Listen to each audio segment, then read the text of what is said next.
অবশেষে ওপেন হয়ে গেল মালয়েশিয়ার শ্রমবাজার। মালয়েশিয়ার শ্রমবাজার নিয়ে বিগ আপডেট প্রকাশ করা হয়েছে 25টি রিক্রুটিং এজেন্সির তালিকা। এই 25টি রিক্রুটিং এজেন্সির মাধ্যমে মালয়েশিয়াতে কর্মী যাবে। মেডিকেলের তালিকা এখনও প্রকাশ করা হয়নি, তবে মেডিকেল খুব শীঘ্রই শুরু হতে যাচ্ছে। আসসালামু আলাইকুম। প্রবাস খাতের সকল ধরনের আপডেট তথ্যের খবরাখবর নিয়ে শুরু করছি নতুন আরেকটি পর্ব। আজকে আপনাদের সামনে হাজির হয়েছি মালয়েশিয়ার একটি বিগ আপডেট নিয়ে। ইতিমধ্যে আমি মালয়েশিয়ার বিষয়ে বেশ কিছু ভিডিও আমার চ্যানেলে আপলোড করেছি। যদি আপনারা না দেখে থাকেন, ইচ্ছে করলে আমার চ্যানেলে যেয়ে সেই ভিডিওগুলো দেখে আসতে পারেন, হয়তো আপনাদের কোনো কাজে আসবে। চ্যানেল যারা নতুন এসেছেন তারা চ্যানেলটি সাবস্ক্রাইব করে পাশে থাকা বেল বাটনটি অন করে দিন, এবং ইতিমধ্যে আমার চ্যানেলটি যারা সাবস্ক্রাইব করেছেন আপনাদের সকলকে অসংখ্য ধন্যবাদ। তো চলুন কথা না বাড়িয়ে মালয়েশিয়ার একটি বিগ আপডেট এসেছে, সেই আপডেট খবরটি আপনাদেরকে জানিয়ে দিই।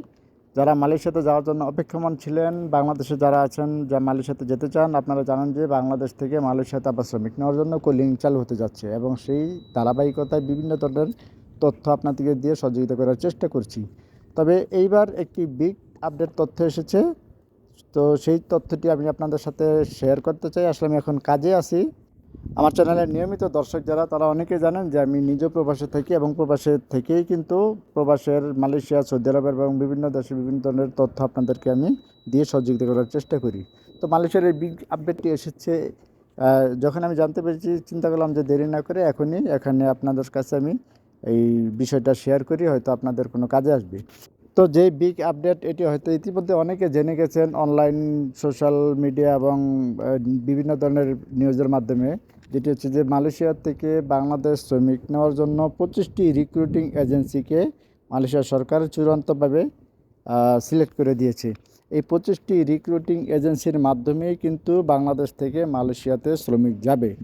তো বিগত কলিংয়েও আমরা দেখেছিলাম যে 25টি রিক্রুটিং এজেন্সির মাধ্যমেই মালয়েশিয়াতে শ্রমিক গিয়েছিল। তো তারই ধারাবাহিকতায় এবারও ভেবেছিলাম যে হয়তো সবাই আসলে কর্মী পাঠাতে পারবে, কিন্তু আসলে আমাদেরকে হতাশ করে দিয়ে মালয়েশিয়া সরকার 25টি রিক্রুটিং এজেন্সিকে আবারও দায়িত্ব দিয়েছে।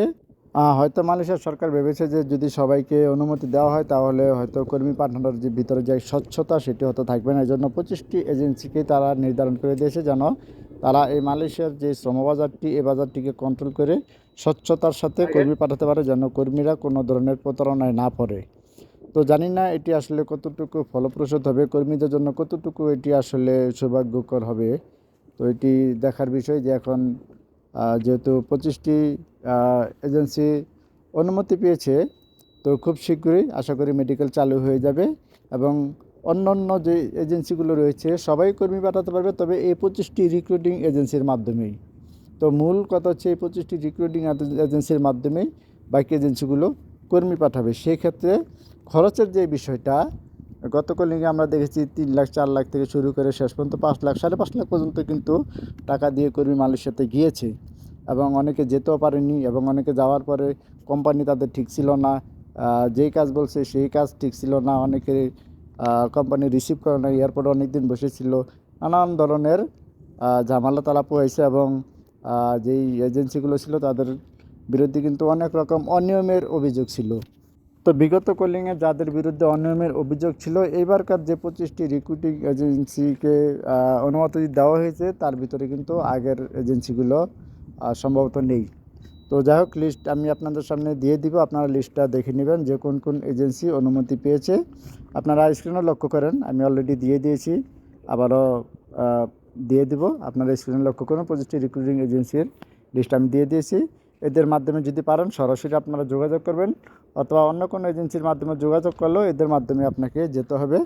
তবে আমি যেটি বলছি, এখন আপনারা কোনো ধরনের টাকা পয়সার লেনদেন করবেন না, কেননা বাংলাদেশ থেকে কত টাকা খরচে মালয়েশিয়াতে কর্মী যাবে এই বিষয়টি এখনও বাংলাদেশের যে শ্রম মন্ত্রণালয় রয়েছে, প্রবাস কল্যাণ মন্ত্রণালয়, সেখান থেকে কিন্তু এখনও প্রকাশ করা হয়নি। তবে বিশেষজ্ঞরা মনে করছেন যে এবারকার কলিংয়ে হয়তো বিগত কলিংয়ের চেয়ে খরচ আরও বেশি হতে পারে। এবং মেডিকেলের যে বিষয়টি, সেটি হচ্ছে মেডিকেল যে কোনো মুহূর্তে চালু হয়ে যেতে পারে। মেডিকেলের তালিকা এখনও প্রকাশ করা হয়নি, তবে যে এজেন্সিদের তালিকা প্রকাশ করা হয়েছে এদের মাধ্যমেই মেডিকেলের তালিকা প্রকাশ হবে, এদের মাধ্যমে আপনাকে মেডিকেল করতে হবে।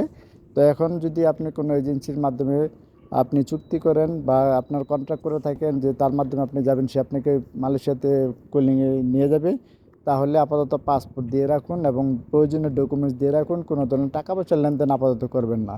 মেডিকেল হওয়ার পর যখন সব কিছু চূড়ান্ত হবে তখন টাকা পয়সার লেনদেন করবেন এবং কোন কোম্পানিতে যাচ্ছেন, কার মাধ্যমে যাচ্ছেন সব কিছু খুব ভালো করে যাচাই বাছাই করে খোঁজখবর নিয়ে তারপরে যাবেন।